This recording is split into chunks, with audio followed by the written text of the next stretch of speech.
just a bloke in a bar. What is up, ladies and gentlemen? Welcome to another episode of Bloke in a Bar. Before we get into it, do not forget right now, 50% off absolutely everything in the Bloke store. We're talking about jerseys, if they're still there, if they're still available. They may have already sold out. DMP shirts. So make sure to go to bloke.shop. It's 50% off absolutely everything. Once it's gone, sale ends. Boom, gone. Gone skis. The last sale we did, we've only done one in our history. It sold, it was our biggest sale ever. So make sure to be there make sure to go now because it's already live on bloke.shop, because once it is gone, the 50% sale is over. And as you know, we've only ever done one in our history. So we do not do these often. Make sure to be there, bloke.shop. With that out of the way, mate, I'm sitting across from the great Rugby League Guru. What's going on, brother? Thanks for having me in, mate. Not a bad setup you got here. Mate, you know what's fucking hilarious is I was at the gym the other day and, you know, bouncing a bit of rubber as I do, fighting a bit of gravity, pushing a bit of tin. Anyway, so this guy comes up to me and he's, oh, mate, you know, love the show, right? And I was like, yeah, sweet. And he's like, oh, yeah, mate. I'm good mates with Nathan. And I was like, oh, yeah, sweet. And I'm like, oh, Nathan Cleary. Okay, whatever. And he's like, yeah, Nathan, I saw him the other day. He does a show with you. And I was like, Cleary doesn't do a show with you. And then he was like, Nathan, like Guru? I was like, oh. I said to him, his name's Guru. He's fucking not Nathan. What the fuck's going on with that? Oh. Mate, what's it been like for you personally? Because, you know, you're just a punter, loves a bit of footy. Mm. And obviously, you know, I'd assume you get recognised and stuff when you go out and people love the potty. What's it been like? Yeah, it's interesting. It's funny. You know, like all my family, obviously, calls me by my name. And then when I was at high school, my last name's Durkin, so all my mates call me Dirks. And now it's just completely flipped. I couldn't tell you the last time I've heard Nathan or Dirks, or it's bizarre. We went and saw a movie the other night and I was walking out of the cinema, walked past a restaurant and someone just got out, "Hey, Guru." I said, "Wave, hey mate, how are you?" I kept walking. I didn't realise until I got past him it was my cousin. Oh. And I just didn't know. It was bizarre. Yeah. But yeah, you know, I wouldn't have it any other way. It's unreal. Do you get Gurino at all? A little bit. A little kangaroo. Kangaroo's become very popular. The Roo? Yeah. Yeah, and even like my mates that had a different nickname for me in high school, it's sort of just turned into Guru now. What was your nickname in high school? Well, it was Dirks. I don't know if I ever told you. Like you can probably hear it sometimes, but like I had a chronic stutter when I was at high school. Like it was bad. So my actual nickname was Dirks for ages. You know what's funny is I used to get paid out because my voice is quite like deep and dopey. Yeah. So they always go da-na-na-na. So there you go. There you go, mate. Fuck them. Look at us now. Look at us. Yeah. No, like I couldn't. Like I used to stutter really bad on S's and N's. So when your name's Nathan, it was brutal. I honestly couldn't like introduce myself. It was. How does a stutter work? Do you know mate. What I mean? Honestly, like I would know what I was going to say. I'd start a sentence and I would know, fuck, that word is coming. Really? And this is going to take me ages to finish this sentence. So it was bizarre. There'd be times where like I'd be at school and I'd have a new teacher and I knew that at some point they'd ask me my name and I just knew that'd be my worst moment and I couldn't do it because I'd stutter and then everyone would laugh and then it would rattle me. So I remember like there was moments there where I would purposely be late to class so they'd done the roll. Yeah. I'd be the only one left. And when I walk in, they'd look at the roll and everyone else would be go, "Oh, you must be Nathan." And you go, yeah. And I go, yes, because then they had to say it. And that was probably till I was like 18 or so, which is bizarre to look back on now because I essentially don't shut up for a job. It's, wild. Isn't it crazy how much, you know, it's such a big deal to you, like to you, you're 100%. So insecure about it. It's honestly sometimes all you think about, you know, you have these insecure and like, you know, you meet someone new, they're not thinking about anything other than there's a person in front of me. All you're thinking about is don't fuck these words up. Yep. Don't fuck these words up. And like I would honestly, before I'd say a sentence, I'd play it in my head 3 times to the point that I wouldn't even hear what you said. It was, I look back at it now and just think how ridiculous it is. Yeah. And, you know, like when I was a teacher a few years ago, I had a lot of kids that had speech impediments and stuff and I could just see how much it was rattling them. And it feels like a world ago now, but it was such a wild part of my life where I'd be scared to talk. Yeah. Look, I'm going to sound really insensitive here, But did anyone go, today, Junior? All the time. Very common. That was a common one. Yeah, there was a few that used to get around. Obviously, remember that movie, Team America? Yeah. So I was in year 7 when that came out. My last name was Durkin, so that Durka Muhammad Jihad just echoes through hallways. Holy heckers. That is harsh. Like, it's so tough because, like, at the time, kids can be so cruel. So cruel. Like, they're just wrecking you, and they don't understand you going home thinking about it.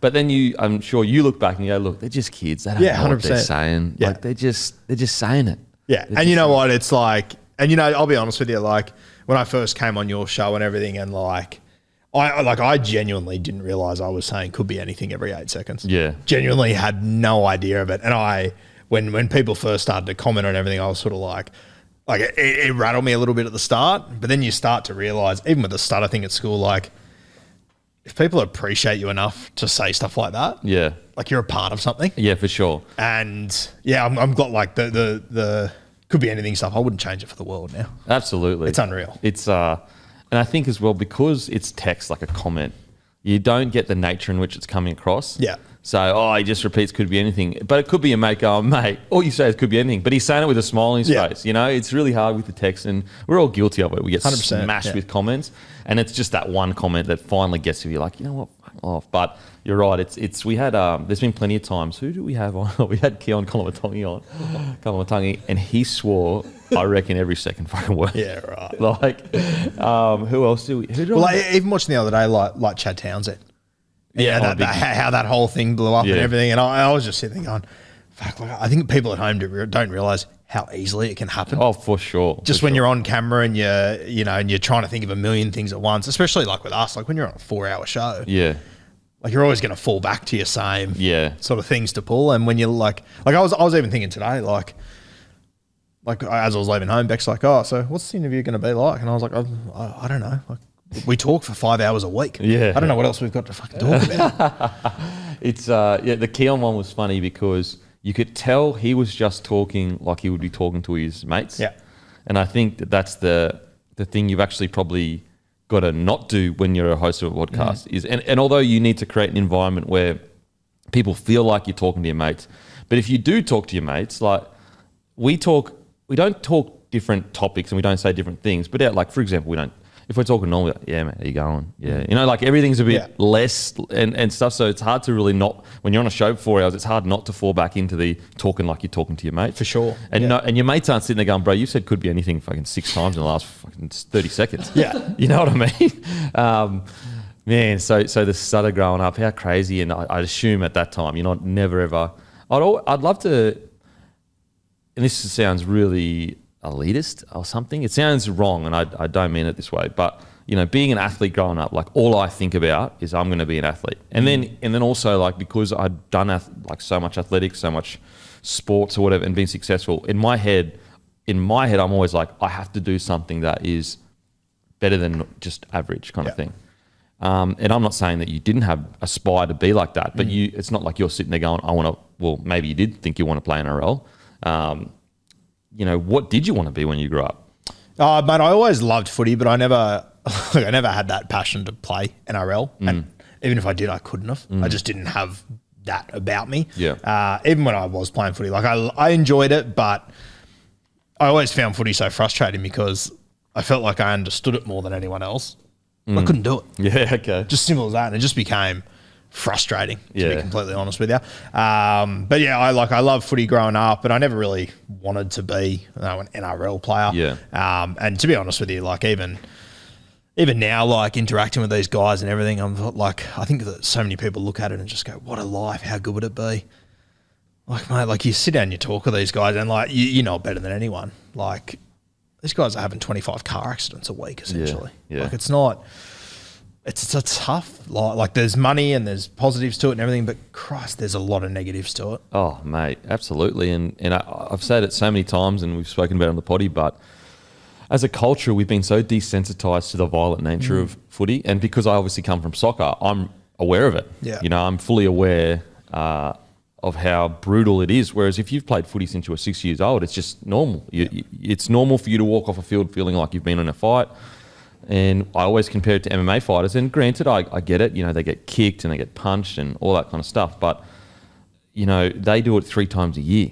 We're doing it essentially all year long. I mean, it just finished. Yeah. We're in November. It just finished for the best of the best. Not only that do we do it all year, they train every single week. It's not like fighters where they go, okay, 12-week camp, fight, they get medically suspended for 3 to 6 months after that fight. You know, we've seen blokes get completely knocked out, back playing, sometimes within a week. It's insane. If that happens in the UFC, you get completely flatlined. You're medically suspended a minimum 3 months, minimum. And so, yeah, like it's hard. And it's hard to talk about because you don't want to talk about it in the sense of, oh, well, the poor footy player, life's so hard for the footy player. Not at all. Like life is way harder for more people, but it is a reality. Yeah, and you know, I was looking yesterday. The Gold Coast Titans put up some content of them arriving back at pre-season, and they had like a little barometer on the side. So the boys, what's ranking out of 10? And some of the boys said, oh, you know, 5, 6, 4. You know, I spoke to people last night on Instagram going, fucking ungrateful. How could they? I'm like, nah, you don't like. They're signing up for torture. They know what they're about to go through over the next couple of weeks. Yeah. They've also probably just trained harder in the last 3 weeks just to get themselves to a point where they can get through the next 3 months. Like and you know, we're all winding down for Christmas. We're all winding down for holidays, whatever. And these guys are about to go through absolute hell. As I've done both, they're both hard. But what's hard about a normal job is just the monotony, the boredom. It's long hours. Whereas like the difference with league, it's less hours to a degree.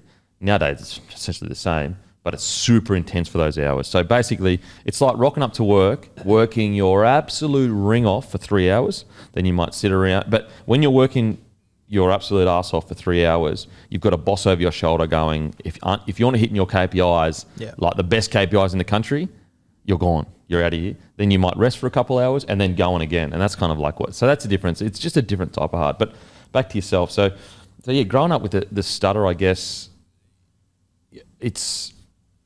how did you get past that? Yeah, it's weird. I don't know. I remember going to like speech therapists.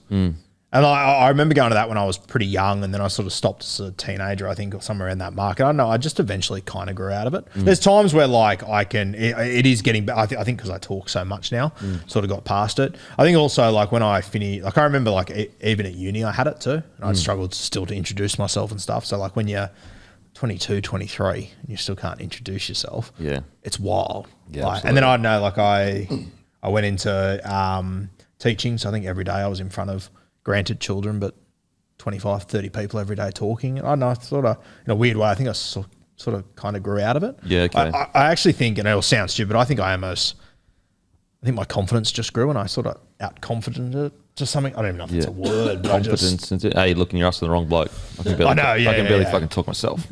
So yeah, and I've had people that have messaged me, and it's funny, like I have people that message me that have got one themselves and they can still hear it in my voice because they just know the cues and the signs and all that. And they've said to me, how'd you get over it? And I feel bad, but I'm like, I actually don't actually know. It just sort of passed a little bit. But it does still happen sometimes. Is it anxiety related? Or you know, I don't think it was. Yeah, okay. You know, it may. I don't think originally it was, but then I think as it grew, there was anxiety around it. But I don't think that's how it started. Yeah, okay. But I had a very good upbringing. Like there was nothing like I lived with mum. I was always very lucky. Very rarely went without or anything like that. So I don't think I could possibly put it down to something bad that happened. You know what I mean? Yeah, absolutely. And when do you reckon, as a young fella, when was the moment? Because there's being a footy fan, and then there's obviously fucking the guru territory of love and rugby league. When did you become self-aware? There would have been years when you loved rugby league, but when did you become like, I actually froth rugby league way more than most people?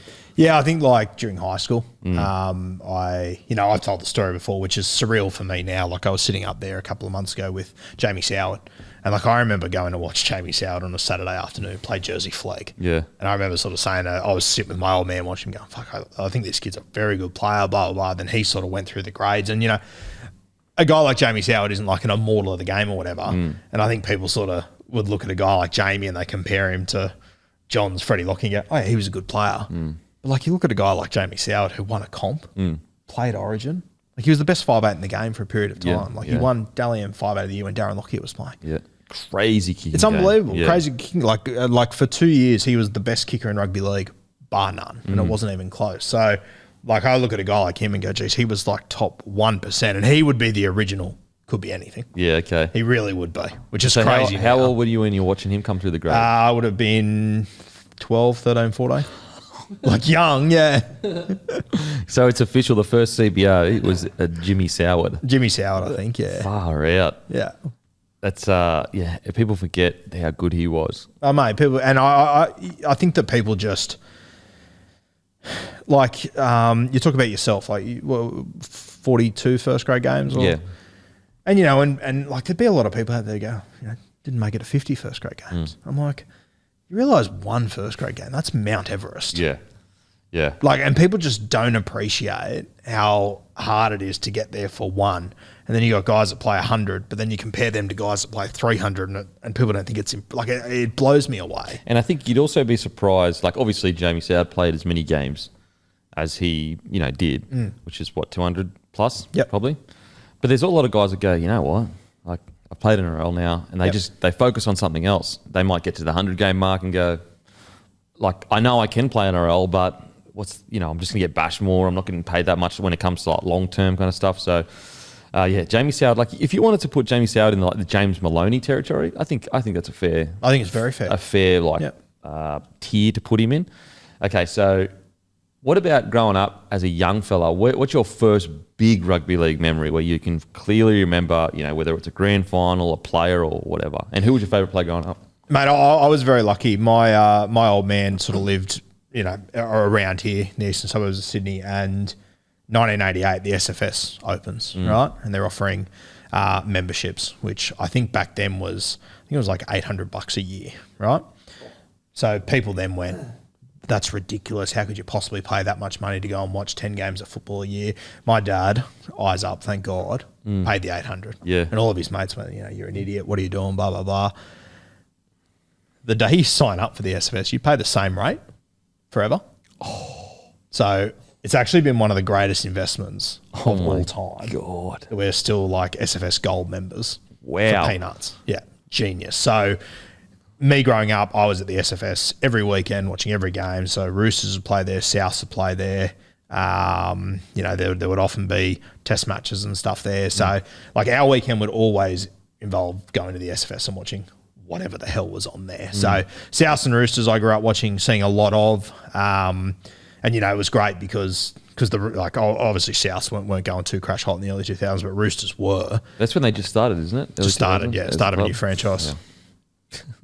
Just continue. But like that Roosters side, the early 2000s side, because they were so good, it'd be Friday night every week. Yeah, okay. You'd have Brisbane roll in, you'd have Newcastle, Joey, Lockie. So it was a pretty cool experience to be able to, and like I still to this day, I reckon the old SFS, like the new one's fantastic, but for me, the old SFS is just the best thing ever. Yeah. Do you think, like, it's weird because we have the current players, and no one raps the current players more than us. But when you just name those names, I was like, we're not in that same era, I don't think. Joey, Lockie, Freddie, you know what I mean? But as I always say, in the year 2000, when, we were watching those guys, like my grandfather, for example, would have gone, no Sterling. No Tom Rodriguez, But I'm just trying to think like now, okay, the grand final, Renault versus Cleary. Renault's obviously not in Lockie, Freddie territory. And then I go, okay, the halves underneath that, Hughes, Munster. Munster maybe you could put in that kind of territory. I'm not saying he's as good as those guys, but I'm just trying to think. Maybe we're in the beginnings of it, but for like the last 10 years, it's been like, a James Maloney versus. Yep. So I'm just wondering was that a golden era? Because there has to be a golden era. Yeah. And for me, the 2000s will always be the golden era. Yeah. There's no doubt. Maybe that's got more to do with my age. I don't know. But for me, Freddie, Joey, Lockie, they are the three. And the beauty as well, coming through then as well. Yeah. And Smith obviously came up later, just after that. But those three for me, and like I'd also be happy to throw Stacey Jones in there as well. Who I think people underappreciate. He always matched it with those guys. But to have the three best players in the world, in my opinion, playing at three different clubs and also playing 3 different positions. And also could potentially be 3 immortals. Yeah, for sure. And that's where I'm like, is that a golden era? 3 immortals? But then the next era of that was the 3 best players in the world, in my opinion, were playing at the same club. Yeah. And it just changed Cronk, everything. Slater. Yeah. Yeah. And like, there's other guys you can throw up there. Who would be potential immortals now for us? Obviously, Cleary. That are playing right now? Yeah, again, guys, potentially. Potentially. I think Cleary's Cleary. a very good chance at it. We don't have to talk anymore about what Cleary's done and the age he's at and everything, but I think he's a very, very good shout. Outside of that, I'm personally not convinced there's anyone else. Yeah, that's what I'm saying. Like, and maybe they're about to appear. Yeah. Maybe they're because like it's been since. Maybe it's a bit early to say. It's been about, 5-6 years since Smithy retired. 6 years since Cronk. Well, it hasn't even been that long since Smithy retired. End of 2020. Oh, my God. So like that, like Smithy feels like an age ago now. He does feel like an age ago. Because 2020, did he retire? Yep. Jesus. So 5 years since Slater and Cronk. 4 years. Slater retired in 18. Yeah. Cronk retired in 19. So 5 since Slater. Yeah, 4 since Cronk. 4 since Cronk. 3 since Smithy. So maybe it's a bit too early, maybe. Because it's only been 3 years since Smithy. And in saying that, those boys came straight in whilst Lockie, Joey and Freddie were still playing. Yeah, right towards the back end, yeah. Yeah, far out. That's a really good, interesting chat. Who, in this batch, who's the next potential immortal? Yeah, I think Cleary is the obvious one. Yeah, for sure. A key to it is when he took the Panthers over, they were not a gun side. And that's what makes what Smithy did and Cronk and Slater so incredible at Storm. They were a solid side. They were they might have missed the finals, and then Bellamy got them to like 5th or 6th, and then 5th, and then they went really well. So I think like a key ingredient is like how good is that side going before they're in, and how good would they go if he was gone, kind of thing. And I mean, we look at the Storm now without your Smiths especially.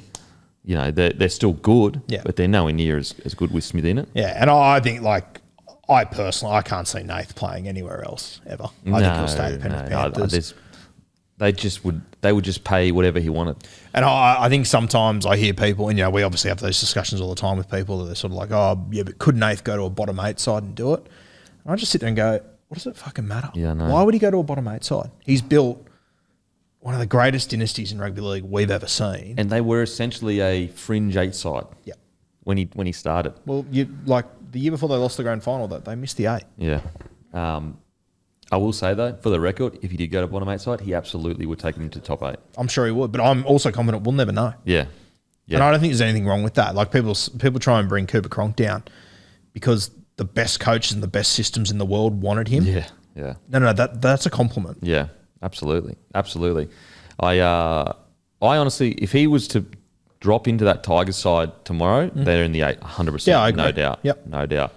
But yeah, it's going to be interesting to see, you know, which guys kind of step up and become that rivalry. You know, I'm just trying to think, like, what other young half is really going to challenge? Yeah, it's going to be interesting. Mate, like you have a look at, you know, like for me, I consider the biggest arena in rugby league to be State of Origin. And look how well DCE has done in that arena over the last few years and how dominant he has been.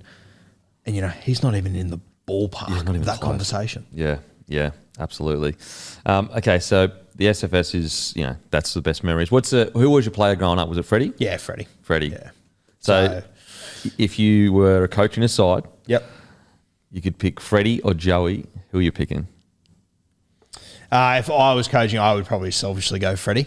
Because of his ability to play multiple positions. Yeah, okay. I think that's, you know, like I think Joey's the best halfback we have ever seen. And I think that I think it's, you know, an interesting conversation when you talk about the best players ever between it's Joey and Cameron Smith for me as far as the best. But we got to see the entire of Cameron Smith's career and everything he achieved. That's the thing I find hard with Joey, that I don't think we saw peak Joey. Yeah. And that sounds crazy, but he didn't play much footy beyond 30. Yeah. And the footy he did play beyond 30, it's the greatest Origin series we've ever seen. Matty, if you can get the numbers up, I think it's 2005. Thurston won the Dally M point. He won the Dally M with 32 points. Joey had 31. He played 16 games and his team finished last. That's insanity. Like, and that's also him coming off injury. He had to disappear for 8 weeks to go and do what he did for New South Wales. Like, and you look at all these guys post 30, like Cameron Smith when he hit 30, won a couple of comps after that. Freddie, when he hit 30, he went to 4 out of 5 grand finals. That's when Thurston finally started to, he won his premiership.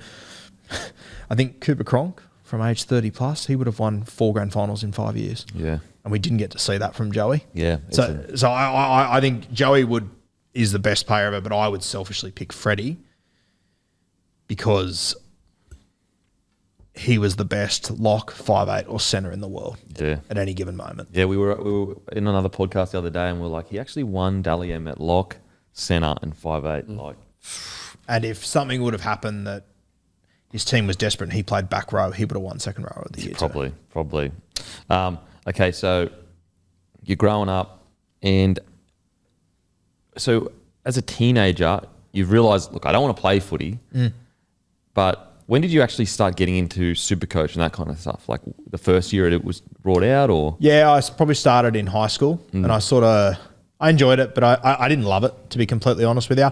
I played throughout high school and all that, enjoyed it. And this is, when you talk about like when did you realise you enjoyed footy a little bit more than the average bear, it was definitely in high school. Yeah. And like my mates had like take the piss out of me for it and stuff. And, like now I get to sort of present it all, but I was like, I knew then that I had this bizarre recall of facts, people, all this sort of stuff, just because I was interested in it. And then, I always loved footy. I was playing Supercoach with mates and everything, but then I finished school and went to uni, and I probably didn't play Supercoach for 5 or 6 years. Oh, really? I'd still watch just about every game of footy every weekend or close to. But yeah, and like I still loved it as much, and I still had as much interest in it, but obviously like you have to do other things in life and all that sort of stuff. So I went to uni and started working and all that. What did a young guru want to be when he grew up? I had no idea. I finished high school. I had no idea. What about when I'm not sure if your school did it, but when they like do the entry interviews or just to get to know you as a kid, did you say what job you wanted to be? I'll tell you, I remember having those interviews, but I'm very confident I would have walked in there and just sort of said, I don't know yet. Yeah. I've got no idea. And I don't know, I ended up in teaching. Okay. And I came out of school and I worked at like a before and after school care, which was the best job in the world. I was just with a couple of mates who were, two of my 3 groomsmen at my wedding were 2 blokes that I worked with at this school, down in Coogee, and we worked 6 hours a day kicking off footy around, playing touch. Like it was the best thing in the world. And I'd do 6 a.m. to 10 a.m. I'd go to uni for a couple of hours, and I'd come back at 3 p.m. to 6 p.m. doing split shifts. So we'd have the day to ourselves to do whatever the hell we wanted to do, go to uni, whatever it might be. And then I think off the back of that, I got into teaching, and I've always. I don't know. I've just always been good with kids and helping that sort of stuff, which is something that it's the one thing I probably miss about teaching. That, like I was able, and I'd always get these classes of just rat bags that no one else could handle, that, they'd come from tough upbringings or whatever. But as per always, especially with males, the common link is rugby league. Yeah. Yeah. And you can just build so many relationships off the back of that. And, I'd turn maths classes into like games of footy in the playground. All the other teachers would be filthy at me. Really hated it. But it'd work. It'd work, get the boys involved. And it's funny, like now I'm starting to see some of those kids coming through, Harold Matts and SG Ball and all this sort of stuff. And it's exciting to see. Yeah. So with maths, were you like, look, there's 3 people on the short side. There's fucking 4. You're joking. I'm not far off. I'm not even kidding, eh? Like division where you're like, listen, if you drop this player off, you've divided. Like, is that how you did it? Mate, I honestly, like I'd have a worksheet for the class and I'd have the worksheet for my 5 or 6 that'd be if blah, blah scored 3 tries and kicked 2 goals and all this sort of stuff, just trying to make it relatable somehow. I remember doing like almost like a salary cap class once with it, The Roos doing a salary cap class. But it was relatable to them and they were interested in it. It was ridiculous, but it's so good. Yeah. And walk us through the salary cap lesson. I can't remember exactly what it was, but it was sort of like, if this guy's worth this much and this guy's worth that much, you've got to fit it in here and divide. Yeah, it was all these long-winded bullshit to it. And I hope some of my former students are watching. They'll have it. They'll have the salary cap class. Could you imagine if they become like the most hectic recruiting officer and then they're like, listen, man, 20 years ago, I was in year 8 and the Roo was taking me through salary cap. So good. Third party deals and shit. But I remember like when I was teaching, that's when I first started the Guru page. And like for the first year or so, like I never showed my face on it. And then when I eventually did, I remember I was sitting on it, and like it's very, very taboo in schools to be having your face all over social media and everything. Yeah. But by that point, I knew that I was on borrowed time with teaching, and I was going to get out eventually to have a crack at this. So I think I was almost, and like especially once I started coming on your show, like I was still teaching then. So like to think that I was a teacher, but I'd spend 4 hours on a Monday having a beer and swearing on social media and everything. It was like I knew eventually it was going to cause dramas, but I think by that point I was just like, fuck it, if it caused dramas, they'll probably throw me out and then I'm free. Then you're good to go. It's almost it'll force your hand kind of thing. Yeah. And it's like, you know, if you're looking for dramas, it's like almost like in the current climate of today, like a bloke that loves footy, drinks beers, like they would love to fucking cut you at your knees. Yeah. Okay, so salary cap still got me so good. So good, bro. Okay. Yeah, because I remember basically, you know, obviously we'll get to it, but when you come on the show and you kind of said, I'm thinking about doing it full time and that, but walk us through the thought process, and it's actually, walk us how the Guru became a thing, the Rugby League Guru, because it's sweet now because you got the runs on the board, but very bold name. Yeah, it is. And it's funny, like I think in the early days, a lot of people were just like, arrogant prick, full of himself, blah, blah. Like it literally started, I was in a Supercoach comp with my mates that I took way too seriously, still do to this day. And they, in an off-season once, started an NFL fantasy. And I'm a big Pittsburgh Steelers fan, so I know the Steelers inside out, but the other 31 teams, very clueless. No Tom Brady, and that's about it. But because I'm competitive and I went into that, I was like, okay, I want to try and win this. So I literally was on Twitter one day and found a guy called the NFL Guru. And he pretty much did my team. I just followed his tips the entire year. Didn't win it, came second or something. Then I was like, fuck, maybe I could do this for, starting in NRL, Supercoach, whatever it might be. So I started Supercoach Guru. And to be honest with you, what I was trying to do was just trap my mates in the comp to ask me questions. Yeah. And then when we go away on draft day, I can reveal to the boys, oh, fucking dickhead asked me this, said this, did this. And I was trying to lure them in, like the guys that hadn't won a comp yet, to be like, oh, have you won many comps? Like, and I was hoping they'd lie and talk themselves up to a stranger and shit. To their credit, none of them did, which is incredibly disappointing. But yeah, I sort of started that, and it sounds silly now, but like I still remember where I was sitting when it ticked from 999 followers to 1,000. Yeah. And just remember just going, oh my God, that is mind-blowing. Yeah. Like how could this possibly happen? And was going at that for probably a year or two. And I'm very lucky. I've got a mate that he's very humble and sort of keeps to himself dude, but he did the same thing when we finished high school, started a social media account, and it's now got, I think he's just ticked over 2 million followers, million subscribers on YouTube. He's got a heap of people working for him. It's really fancy. I wish it was. But yeah, and he's funnily enough, like he's literally just around the corner. Yeah, okay. And he sort of pulled me aside one day and was like, "Oh, I reckon you can make a career out of this." And I sort of said, "Yeah, fuck, are you talking about? There's nothing in rugby league like this." How could I possibly? And like not even like there's rugby league, then there's Supercoach. Yeah, yeah. He's like, I reckon you could have a red hot crack at this, and I was like, I don't know, man, I don't know. Anyway, so kept sort of going at it.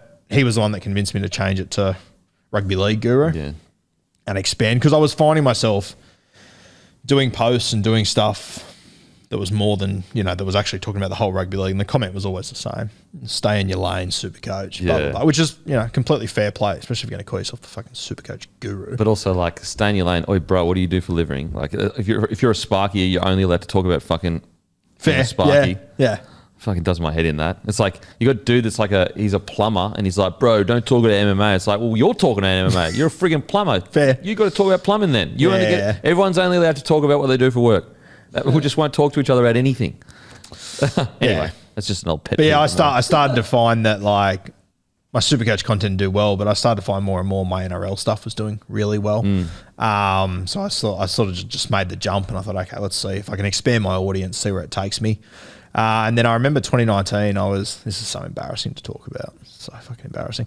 I was driving in the car and I had my mate with me. What I used to do is a sports show a guy that I like in America named Colin Cowherd. Yeah. Big fan of him. I listened to his stuff on the way in here today. And what he used to do is he'd do his podcast, then he'd put it on YouTube, and then he'd take, a 10-minute clip like what we do on Monday, put it on social media. And I remember when I was driving, my school used to be a 15-minute drive away. So I'd load up his 3 most recent videos from the night before and watch them, 5-minute clips on Facebook. And my mate got in the car one day when it was on and he goes, "What the fuck are you doing?" I went, "I really like this guy." He's like, "Sure, but why don't you just listen to his podcast?" And I swear I said, "What's a podcast?" That was the end of 2019. I started my podcast 2 months later. 2019. Yeah. I had no idea whatsoever. That's crazy. And then within a year, it was my full-time job, podcasting. Yeah. I didn't know what it was at the end of 2019. So Wild. that is absolutely, the fact that like 2019's like, I mean, it's early, bird's eye view eventually, that'll be super early. But like compared to, I think it's 2012 when they started like really beginning to build a bit of I'd never momentum. heard the word before. I know. It's funny is that all the people. The app was already on my phone. I'd Yeah. never seen it. I'd never noticed it. Pink app. It's funny early on when I was asking people to come on the podcast, they'd be like, What do you mean podcast? Yeah. Like, what is that? And I'll be like, I have to explain. Look, it's just an interview. It's just an interview. Okay, so your mate says, look, just want to listen to the podcast. And then when did you go, okay, well, I really enjoy this kind of format of content where I don't need to watch it. I can just listen. We can, whatever. When did you go, you know what? I want to start my own podcast? I think at the end of 2019, I sort of made the decision that I was going to leave teaching. I was at a school that I didn't really enjoy, a principal I just couldn't get along with. And I think by this point, I think Guru was at about 18,000 followers or something. Which is pretty bloody good. Well, yeah, time. considering when you think about Supercoach, there's 160,000 people that play. Within 18 months, I had about 18,000. So it's like an eighth of everyone that plays the game was following my Instagram page. Yeah. And I'm sure there was people outside of Supercoach as well. But I look back on it now and I just think like, fuck, it happened quickly. I don't know if I just got in at a sweet spot. I don't know, but it moved quickly for Supercoach content. I mean, you wouldn't say it, but you're good at what you do. That's why it fucking happened quickly. Yeah, for sure. But it's like, it is just wild how quickly it all happened. And then, I still remember at start of 2020, I paid to go to a podcast course. And, it sounds so stupid, but... I love the initiative, though. I love the fact that you just fucking did it. Oh, yeah, I did. But mate, keep in mind, I'm saying that, and 2020 doesn't sound that long ago. Yeah. But 2 months before that, I'd never heard the word. know. It sounds so stupid, but I've had people that have come to me before and just said, I'm going to start a podcast. And I say to them, you should do one of those. It'll be stupid, but you'll take little things from it. And it'll give you a little bit of confidence too. Like 100% it's it will. there, it's done. I remember he sat me down, and I had, there was Darren Brown and Steve Maven, who used to play for South Sydney. They started their own podcast. So it just happened to be us there that day. And Brownie, he's like a family friend to me. I've always grown up with him. And I remember Silky, the guy running the course, said to me, I want you to interview Brownie. And I went, yeah, sweet. So I had a few minutes to prepare. And I got 5 minutes into the podcast and Silky just goes, just shut up for a second. I went, yeah, what? He goes, you're not listening to him. Yeah. I went, what do you mean? He's like, you've got all your questions ready to go. You're not actually listening to what he's saying and responding. You're not having a conversation. You're reading a script. And if I got nothing else out of that podcast course, it was that. Having that realization that when you're having a conversation, you actually need to listen to what they're saying, respond off the back of it, which sounds so simple. Yeah. How many times have you been on a podcast when you know this person that's interviewing you is reading off a script and they're not responding to what you're actually saying? Yeah. What? Just joking. Mate, you're absolutely right. And it's actually great advice with Silky. Yeah. It's great advice because that's what a podcast is. That's what separates a podcast from a normal interview. Yeah. Is the conversation rather than the sitting there with the questions. Yeah. So it's a great insight. Champion guy. He was the Roosters ball boy during the 80s. So he was a rugby league guy as well. So was this like rugby league convention or something? Yeah, well, it was a little bit like that. Yeah. That's I love the fact that you just had the initiative to go out and do it, because I get a lot of messages of people going, oh, I want to start a podcast. Have you got any advice, or what do I buy on that? And look, I get that. I always answer and I be polite or whatever, but just get it done. Don't be asking people advice. of course, ask the advice, but if you're waiting for someone to give you some secret of like, this is how Bloke was built, or this is how Guru was built. Like, there's no secret. Yeah. I went on YouTube and just learned everything. You went to a podcast course. Like, there's your secret. There's your secret. Like, there's no ingredient that, so, and also that advice a bloke gave you about the fact that, you have to listen to your subject. Yeah. I think also big key advice, and it sounds ironic because I'm the one talking right now, but is a lot of people say they want to start a podcast to interview people, but deep down, they just want to get themselves out there. Yep. You got to ask yourself, are you there to get yourself out there, or are you there to get the guest out there? For sure. And it's a big thing. I don't interview as many people as what you do, but like over the last year, Jacko's come down here a bit, Jamie's come down a bit. And it's a thing that because when I'm watching an interview and I'm seeing the interviewer more than the person, shits me to no end. And there's a lot of people out there that do that. So it's something that I really emphasize, to get a question out there and then let them run. And I think when you let them run, that's when you actually listen to what people are saying. Yeah. That's when you have real conversations. Absolutely. Absolutely. And also that's the magic of a podcast, because you'll go down here avenues that aren't scripted. You didn't know that was going to happen before the potty. Yeah. I mean, even today, like your partner asked you, what are you even going to talk about? Like we don't have questions here or whatever. I had to Google your name. That's pretty much all I had to do here. I did the same on day one when I came in here. Don't worry. Okay, so you go to the podcast thing. You start your own podcast. Did you find you really enjoyed it? Was it almost like an outlet to talk footy? Because I'm assuming you just want to talk footy, but there's a lot of blokes like, you know what? I don't fucking care, bro.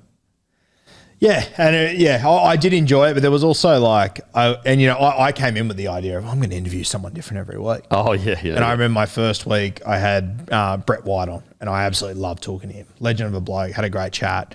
Got to week 2 and I'd send 1,000 messages and got 2 responses and just going, shit, I'm 1 in, and I'm dusted already. I've got no one to talk to. So I sort of just decided to give it a crack. Like, mate, the vast majority of podcasting I do, I'm talking to myself. Yeah. Like, I do a lot of my stuff solo, and it's so normal and easy to me now. But like starting out, it was tough. Very strange. It's very strange. It's very odd, and it's very... But did you enjoy getting it out? I did. Yeah, I did. Yeah. And I enjoyed just being able to talk about it, but it's very hard doing it on your own at the start. And like the thing that happened to me, as I said, 2019 didn't know what a podcast was. 2020 went to the podcast course. 6 weeks later, started the podcast. 2 weeks after that, the world just went, we're going to shut down. I just went, shit, what am I going to do here? Yeah. Like it was, like I'd left teaching. I was doing like a bit of casual teaching. So thank God I was getting like a bit of money from the government, because I still remember, mate, like I got my first paycheck for podcasting, expecting, for the month. And I was expecting, it might be like $1,000 or so, which, that'll be okay. That'll be sweet. It's fucking $132. Oh, and so were you with a podcasting agency? I was with an agency. Yeah. Okay, And I remember just going, oh my God, what the hell am I going to do? And I don't think, I remember the first month I got like $500. Yeah. And it took me a year, and it was the best thing ever. And that's where like my missus supported me throughout the whole thing and helped me out and everything. And like, obviously now times have changed and everything, but like looking back, I'm very proud of myself for not throwing in the towel. Yeah, for going back to teaching, because it was always there. I was a male. It's hard to get male teachers, so there was a job on offer for me all the time, and I'm just glad that I stuck at it. It's that initial first couple of years, it almost feels like banging your head against a wall to a degree. Mate, it's just getting constantly punched in the face. Yeah. And everyone around you is saying, you should probably stop. This isn't going to work out. And yeah, that's why like I'm super proud of myself for just pushing through that. And it's the people that are the closest to you. Granted, it was pretty much my missus was the only one that just said, no, fuck it, keep going at it, keep going at it, keep going at it. And so yeah, I was very lucky on that front. What I used to do is I would find people with followings, and I would see how much followers they had. So let's just say, someone back then had 200,000 followers on whatever. Like, it might have been YouTube, it might have been Facebook, it might have been Instagram. And I would divide how many followers they had by how many years or months they'd been doing whatever they did. And so like, let's say, they're 200,000 followers and they've been doing what they've done for 5 years. I would divide that by year, and then down to months, and then down to weeks, and then down to days. And when you did that, you actually saw, they're actually getting 10 followers a day. Yeah. And I was like, that's, it's just, I just need to stick in it, because 10 followers a day, The only part of the recipe that everyone misses out on is I just got to be in the race. If I'm in the race, by the time I hit, X year, I'll have X amount of followers. And consistency is such a boring word for people. Yeah. Everyone wants consistency, but no one wants to go through consistency. And like that's all it is at the end of the day. Yeah. Like that is all that it is. It's like consistency and also being honest enough with yourself. Like, are you good at what you do? Yeah. And, there are some people that this isn't their talent, and there are some people that is their talent, but they have they cannot for the life of them just be consistent for a long period of time. Okay, so you do the podcast, you're getting a decent reaction because obviously you wouldn't have wanted to push forward if you didn't get at least some positive reaction. Yep. But the decision to go full time, how did that all come about? And, I guess let us know how tough that and scary that decision is as a bloke how old were you at this stage? 27. So you're a 27-year-old bloke, you got a partner, and obviously as a man, you're sitting there going, look, obviously everyone's different. I'm not speaking for everyone. But for me personally, as a man, my goal is always to provide financially for my wife and my children. Yep. They can get there, do what they want to do, but I want to be able to give them the option that they've provided for 100%. So you've got that pressure at 27 years old. Talk about the decision to go full time. Yeah, and like we just bought our house. So like mortgage and, planning for family, wedding, all this sort of stuff. And I remember I'd got a phone call from my podcast agency that sourced a lot of my deals, and they'd got me a really good deal for the next year. And they said, it'll be this amount. And I just sort of went, I'm on the Bloke In A Bar panel full time. I've got this deal that can start me for the year. Surely I can generate more off the back of that. And I just thought, you know what, fuck it, I'm going to go for it. I still remember actually where I was. I was speaking to Beck about it, and she was like, yep, let's go for it. Spoke to other people, and a lot of people were like, oh yeah, I don't know. And I remember I rang you and I sort of said, hey, I'm there, and you were like, yeah, fuck it, go for it. Like, you'll be fine. Let's do it. Yeah. And then told the school, rang them and said, I'm not coming back. She was really good about it. She was like, fantastic. I'm super happy for you. Always a spot for you here if you need anything, blah, blah, blah. And then 3 weeks later, that deal completely fell through. And do you, actually, you won't say who the deal was with. No, I can't say who the deal was with. Okay. And like, I look back at like how much money that was then, and me just thinking that's life-changing stuff. Yeah. And then when it fell through, I was like, oh my God, it's over. I'm going to have to go back to teaching. All these dark thoughts came back straight away. And I'm glad that I just persevered through it and pushed through it. Because I look back, like I don't even really remember it that well, how it all played out. But I remember at the time just thinking, oh my God, it's all falling apart before it starts. It's crazy to look back at those moments. Yeah, and you almost think, if I knew what I knew now, would I have the guts to go through that? What did your partner say to you? Because, if you're a good bloke, you care about what your partner says, and you make decisions together. How did she talk to you about everything? No, she was really good, mate. She's very positive. She was very much so just, if that's what you want to do, go and do it. Which I'd like to say I would have been the same, but I'll be honest, I don't know if I would have been. Yeah. Like, it put a lot of pressure on her. And, it's also like it's your partner going to do something rogue, because like realistically, like what we've sort of done hasn't existed before in rugby league. Like it's not like now, as you said before, now that it's got legs and it's got runs on the board, it's all good gold. It's great. Like I've got mates that they call me guru now, when 3 years ago it was an absolute piss take because they thought the thing was so stupid, which fair play to you. Yeah. There was every chance it was going to fall over and fail. But now that it's sort of got runs on the board, it's a very different sort of situation, and people look at things completely differently. But I don't know, from day one, Beck just looked at it like it was going to be a success. Really? It filled me with so much confidence. Man, I always say, if you want to know what it feels like to be a king, get a good woman in your life. Yeah. They can make you a king, or they can make you an absolute peasant. If you get a bad woman in your life, she will turn you into a peasant. Yeah. A good woman will turn you into a king. And I've been lucky on that front. Beck's been fantastic. My long-term partner before Beck, I'm still friends with. She was an absolute legend as well. I haven't really had those bad experiences that I hear some people talk about and whatnot. So I've been very lucky on that front, without a doubt. It reminds me of when you said, like, it's all so obvious now. There's a scene. Have you watched Succession? Yeah.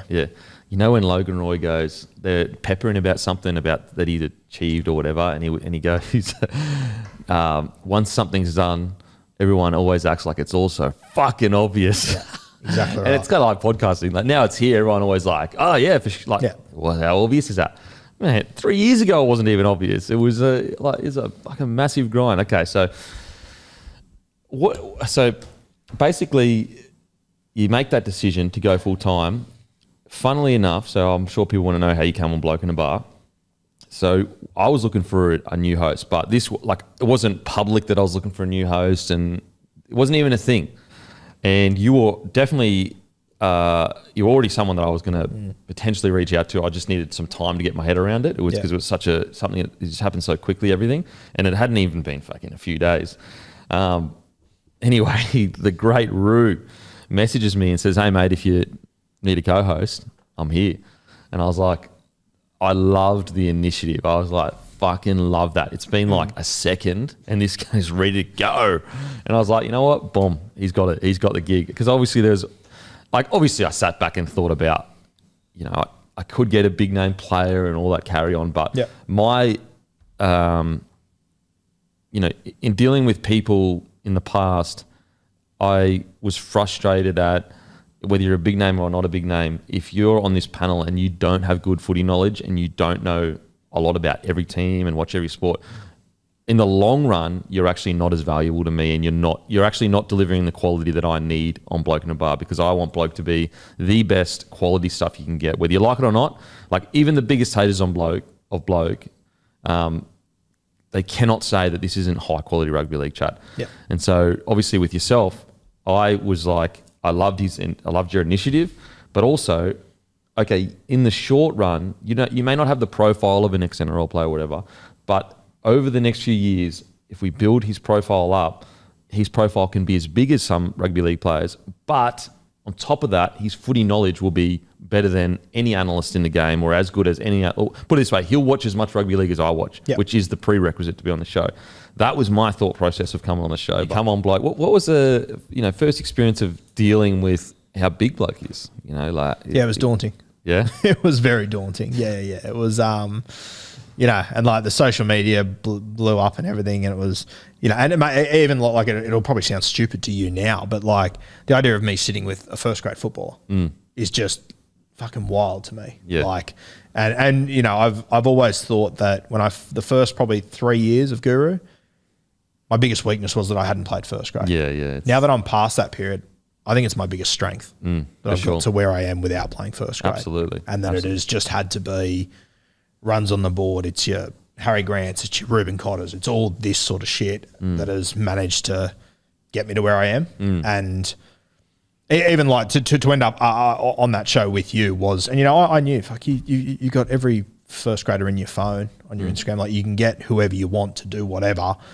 And I think that gave me a lot of confidence. And it's, like the Ruben Cotter thing, like take that for example, like that great moment, but like in hindsight, like fuck, that took balls to say at the time. Like I remember saying it, and then and it wasn't on camera because the camera was on me, but I saw your face. I was like, whoa, what's he talking about? Yeah, and like to be honest, in that moment, I sort of went, oh fuck, have I missed the mark here? Like have I? But then because he wasn't even he might not even make the starting 17. A lot of people didn't have him in the Cowboys. Yeah. I mean, I didn't think it was crazy. Like I wasn't sitting there going, what an idiot. I was just like, that's a bold call.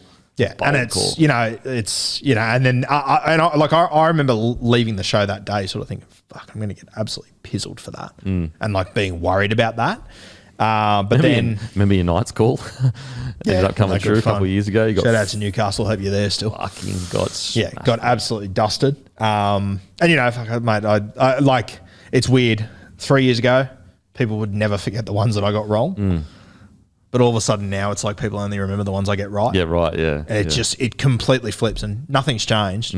Same dude, saying the same shit. Yeah, but you're good at what you do, and that's the key. I mean, that's why I asked you to come on the show, is because you're good at what you do, and quality always rises to the top. The what's the word? The profile that can be grown. Like that's not a hard thing. What is hard is, are you good at what you do? Even though I was the first one to pick Harry Green out, but we won't talk about that. We won't talk about okay, so but those first few months, and this is something that, it was really important for me. But those first few months, you're not earning much money. You're just squeezing by. And there was a moment, and I'm not sure if you're aware that I know this, but, you were struggling for money and you got a really, really good offer from a beer company and you didn't even message me. You said no straight away. And when obviously I knew about it and I was like, that for me is loyalty that will be repaid long term. And so that's also what Bloke is about, you know. And look, Bloke isn't about standing in the way of any money, but there has to be some kind of loyalty between, you know, the panel or whatever. But when you're struggling for money and you're making these tough decisions like that one would have been, because, you know, it's fucking money's tight. Yeah. What are you thinking then? Yeah, it was interesting. I remember like looking back to that conversation, and that was, at that point, that was the biggest deal I'd been offered for sure. And I remember, I remember like having that conversation with Beck and sort of saying, oh, look, I got this offer, but I don't feel it's the right thing to do. And she just flat out said, yeah, it's not the right thing to do. Yeah. So, and that was sort of where it ended. Yeah. I think I eventually rang you at some point or something along those lines. I think it was because then there was another alcohol company and you were like, oh, what do you think? And I was like, oh, what's other alcohol? I don't give a shit. That's right. Yeah, it wasn't beer. That's right, actually. The one that I rang you wasn't beer. Wasn't beer. The one you rang me wasn't beer. It was a whiskey or some shit like that. Yeah. But the first one, I don't know whether, I think Maddie might have told. Anyway, I don't know how I found out, but it's it's really important and it shows your character. Okay, but then, so you're going through the tough times when you're struggling for like money's tight. What's your process there? Are you going, no, I'm all in here. I'm all in. Was there a time period where you were sitting there going, if it doesn't work within X amount of years, I'm gonna go, or not really? You know what? I think it took off literally the moment before I would have been at that point of putting a deadline on it. Oh, really? Like the time, like I probably never sat down and had that thought process. The beauty of it as well, that it was 2020 and I think I came in, did I start here 2021? End of 2021? 2021. Yeah. So like COVID and everything was still going on, and I was working sort of part-time at the school 1 or 2 days a week. So I was keeping myself afloat, and all the other days I was just going all in on Guru. And then, I think just before it got to the point where I was a bit hairier, I was like, fuck, might have to look at other avenues here, is just when it sort of started to kick off all of a sudden. Okay. And it's I remember years ago you showed me your podcast listens over the 7 years, and it's just then like that. Yeah. And it's funny, like just as soon as you start to hit that slope, it just keeps going. Yeah. And it just picks up.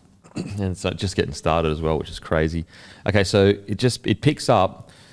What's that feel? When was the moment when you go, oh my God, like I'm here. It's a full-time job. Because that's actually the best. That's actually a better feeling, even though incredibly grateful for where we're at. Like we're so lucky. But that initial feeling of like, holy crap, I get to do this as a full-time job. When was that for you? It'll probably sound strange, but I was full-time all the way through 2022. And the moment that it sort of dawned on me that this is fair income and we're making a difference was our grand final show. Oh, really? Yeah. Wow. I remember you say, oh yeah, we'll do the grand final show. I was like, yeah, sweet. Like we'll get 30, 40 people. We'll show up. That'll be cool. Maybe a couple of photos. That'll be nice. And showing up that day was it was unbelievable. There was just so many fucking people there. Yeah, no. And I know it's grand final. There's already people out there, but there's a billion things you can do on grand final day. Like there's a game of football on 50 metres away you can go and watch. Yeah. It was at like 2 o'clock or something, wasn't it? Like it was relatively early. Relatively early. Yeah, like early. You didn't have to be there at that point. No, not at all. And just the amount of people that were there was just unbelievable. And the amount of people coming up saying hello, and like the amount of people as well. Like for me, it was crazy. Like people were coming up to me and being like, saying to me like, oh, what about when you traded this guy in Supercoach in round 7? And I'm like, bro, I don't remember that. How do you remember that? Yeah. That's fucking unreal. So that was probably the moment for me where it all came together, and I was sort of like, my God, like this is, and it sounds heaps corny, but like I look at us and I just think like, to me growing up, the best hour of the week was the footy show on a Thursday night. And I speak to people now who tell me their best 6 hours of the week is Monday. And I'm like, that is unbelievable. Yeah, for sure. That is the best thing ever. And the people, like the country tour was a huge eye opener for me as well. That was like, that was off its head. We went for 4 weekends in a row. The 5th weekend I was getting married. So like it was hard for me to sort of enjoy those 4 weeks, but as soon as our show was over and we'd sit down having beers with people, that was the best, the absolute best. And just to, especially for me, like I've always lived in Sydney. I've always, I haven't spent much time in the country and everything, getting out there and meeting those people. And because, like when we sit here, we talk for hours. It's all good and well. And like, you just don't realise how far it goes. Yeah, you just seriously don't, because you're just in a room talking. Yeah. And like our biggest episode was over 100,000 this year. That's off its head. And then like after that, it's not like that was 100,000. It's 100,000, 99,000, 95,000. And an average show, you're looking at minimum 75,000 downloads. That's literally a core stadium. Yeah. Sitting there listening to your podcast. It's honestly unbelievable. And once again, it's in the early days of podcasting. Like I just think like where Bloke, Guru, Playbook, everything could be in a few years' time. It's wild to even think about. Like think about 10 years. I know, it's terrifying. I'll only be, in 10 years, I'll be 30 years old and you'll be fucking, what, I'll be 40 40 or something? Yeah. I'll be 46. You'll be 40. Yep. You're like, you know what I mean? You're still relatively young 100%. then. So that's 10 years. 10 years. Okay, so what's been is it there could be anything that's been the biggest thing for you over the last year or so? I think so. Yeah, I think that has sort of been my point of difference, which is like, as I said, like Guru didn't start as me picking out kids that were coming through the grades. It started as me picking out like good Supercoach players and whatnot. So it's funny how it has evolved. And like once again, I just never thought there would be legs in being able. And I think as well today, like there's just so many people that are like 10 years ago when I was watching Jamie Soward, like you could have never watched tape of Jamie Soward playing in those grades. Now all that's available to people. Yeah. It's all there. It's all available to everyone. But you've got to be willing to put in the effort of watching it all and going through all that, which is what I do. And, like on a Saturday, especially in January, February, like I'll drive around to 3 fields and watch 3 SG ball games. Yeah, wow. Literally, if there's kids there that I think are ones that I want to see play, I want to go there because I don't want to get up here on a Monday and talk out of my ass because you can see straight through it. Yeah, yeah. I want to know what I'm talking about. People in that community as well that watch the local league and their brother's friend is that person or whatever. For sure. Who's been a guy that was a CBA, could be anything, that the biggest CBA in the history that never amounted to the CBA tag? So it doesn't mean it have to be someone you've said publicly, but a guy that you've privately watched and be like, he is the best I've seen, but he didn't go on to do anything great in NRL. Yeah, I don't know. It's tough. Like, there's a lot of guys that I was very, very confident on coming through, and like a lot of them have made it to first grade. Yeah, but a lot of them I thought would like just absolutely blow it away and explode. Honestly, you put me on the spot. It's hard to. It's not what I thought you'd ask me. I thought you were going to say Denon Kemp. Well, it's funny because you fucking came from absolutely nowhere. I flew under your radar, bros. You flew under the radar. Didn't get to see the beat coming through. There's not many that come through like that. I don't know, mate. And to be honest with you, I'd even be hesitant to say because you answer the question because I don't think that's fair to guys. I just think that there's. Okay, who's been the best like junior you've ever seen? Best not in reflection to their career, but best junior where you've gone unbelievable junior. I would go Jack Bird or Bryce Cartwright. Really? Yeah.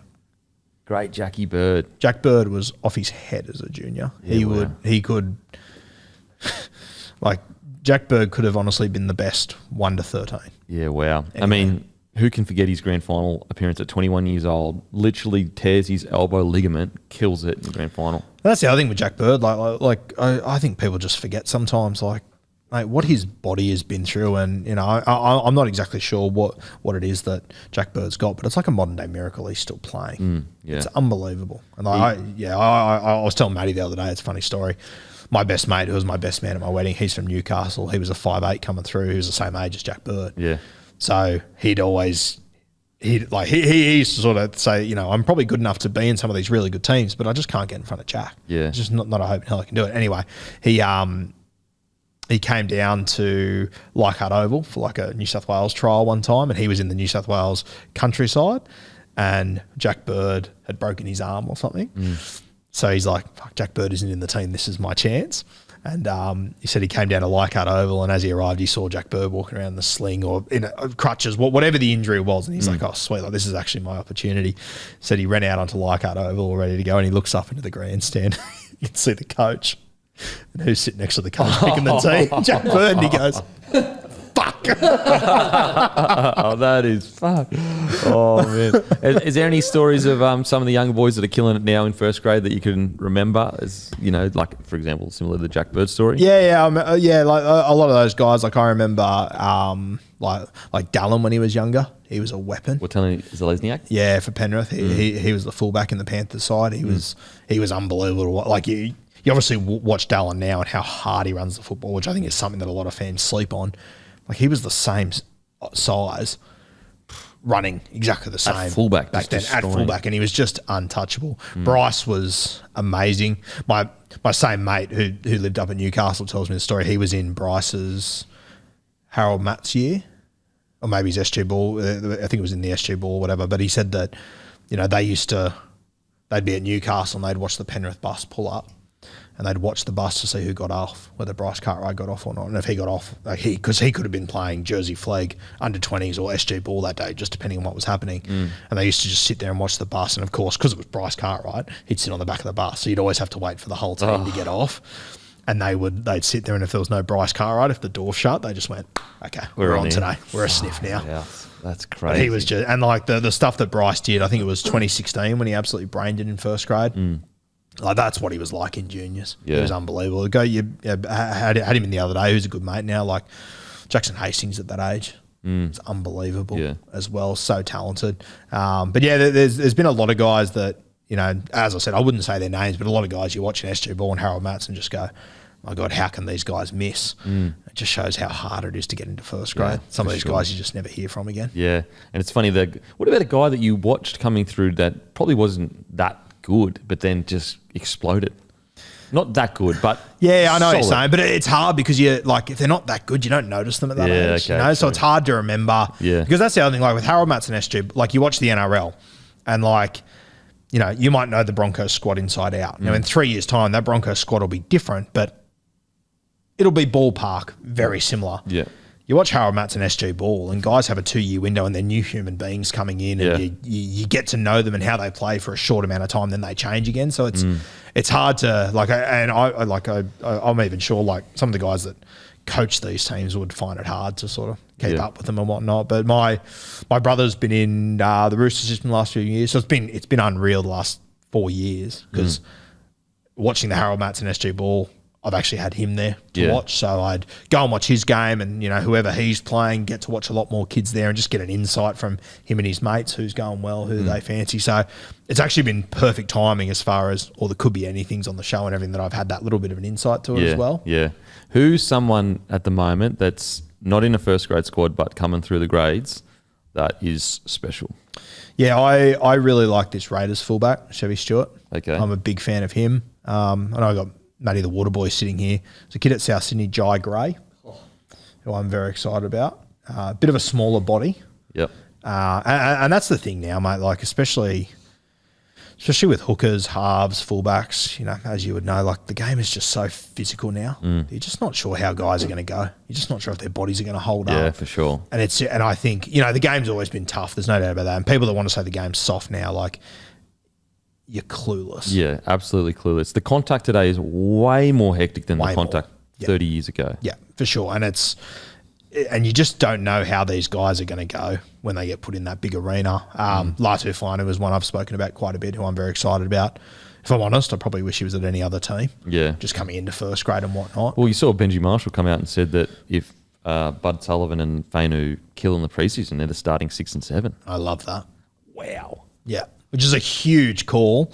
Speaking of the other guy in that situation, Aiden Caesar, he would have been a massive could be anything for me. Was he a gun? Yeah, he was a gun. Yeah, wow. So he played Canterbury SG Ball, I think it was. Oh, yeah, because he's Doggies junior, wasn't he? Yeah, and he ended up on the Gold Coast. He was very, and that's the thing. Like you go back to that under-20s comp and the guys that absolutely dominated that, and how it like, mate, like I remember watching Kyle Flanagan under-20s and just going, this is Joey. Yeah. You know, and Kyle Flanagan's had a very good career and will continue to have a good career. But it's the difference when you get to first grade, everything, because you're playing against men. Yeah.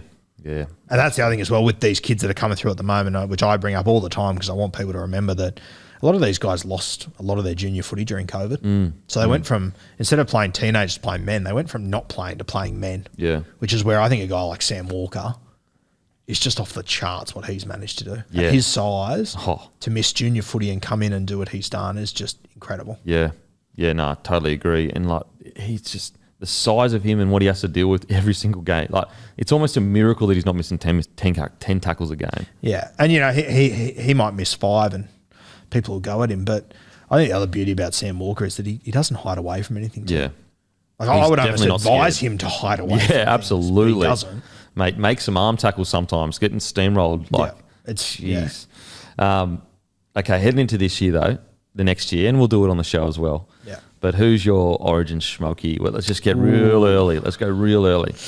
Yeah, so someone actually asked me this the other day, and I'll be honest with you, I haven't sat down and gone through it all yet. I still think that Hopgood will be a very good sniff for Queensland. New South Wales is interesting because I reckon Madge could clean out. Yeah, I reckon Madge could go really rogue, and I'm trying to think of guys that I think, you know, I just think he will go for. You know, obviously, Jackson's been coached by Madge, so I've got a pretty good understanding of how Madge works and what he looks for. And I just reckon he will just go for a 17 that can hopefully just bash. Just aggressive. Just aggressive. Just because I think it is another thing that I think as New South Welshmen, and I'm guilty of it as well, I think we just give too much respect to Queensland sometimes. Yeah. And there's a balance you have to find. Because like very rarely do you watch a game where 80 minutes New South Wales are bashing Queensland. Like you'll see patches of 20 to 30 minutes. Usually, like not usually, but recently when you've beaten us, you've just outclassed us. Like just outclassed us. Whereas, you know, you can watch very recent games of Queensland, 80 minutes, they're just tongue for leather, just going, just going. Mate, ask all the boys this. Favourite rapper of all time? Mate, I've heard you ask this to everyone ever. I don't listen to music. What? I genuinely don't. I listen to podcasts. Did you used to listen to music? Not really. It's just never, I don't know. It's never been a big thing for me. What music comes to your head when you think? Honestly, like if I'm in the car, I'll put the radio on. Yeah. And whatever's on, sweet. I will very rarely change the radio station. I don't know. It's just, and it's weird, but it's just never really interests me at all. My missus has dragged me to like 1 or 2 concerts. Yeah. And they're the only concerts I've ever gone to, and it just doesn't interest me in the slightest. If you had to say one like Simply the Best, is that your song? You know? Potentially. Yeah, okay. I don't mind Kenny Rogers, The Gambler. There you go. Kenny Rogers, The Gambler. Favourite movie of all time? Don't you dare tell me you don't watch movies, Guru. Big movie guy. Favourite movie of all time. I do like my sports movies. Yeah. Do enjoy them. The Replacements is one of my favourites. You seen that? Yeah, fucking oath. That's a cracker. I love The Replacements. Any Given Sunday, Remember the Titans. Remember the Titans, a very good one as well.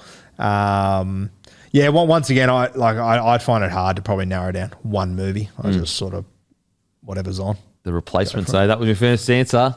So we're just going to go with that. We'll take that. We'll take that. Step Brothers would be right up there too. Mate. Big Step Brothers guy. So good. Anything Will Ferrell I'm into, like Talladega and Blades of Glory. Semi-Pro is very underrated. Semi-Pro is super underrated. I saw a guy yesterday in a Flint, Michigan jersey.